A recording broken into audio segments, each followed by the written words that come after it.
Hi, I'm Dan McCollam, and I'm the founding director of Sounds of the Nations.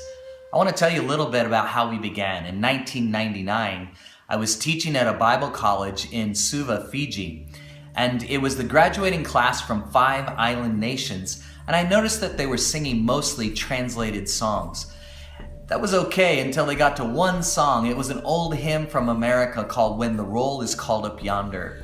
When they hit that song, it really struck me as funny because I knew that they didn't know what those words meant, what the roll is, what up yonder is. Many Americans wouldn't even know what that meant, and so I was chuckling at the absurdity of their song choice.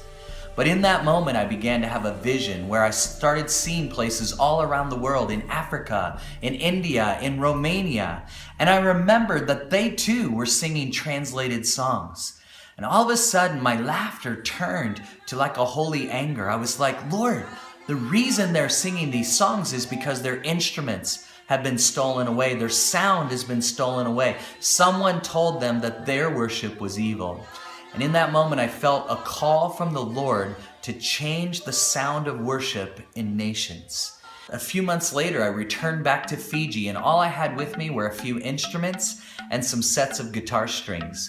And so before we held a simple worship conference, I said, listen guys, I just want to give you a little thank you for coming. And I passed out a set of guitar strings to everyone there. Well, one of those people was a person who had a guitar. It was the only instrument on the island.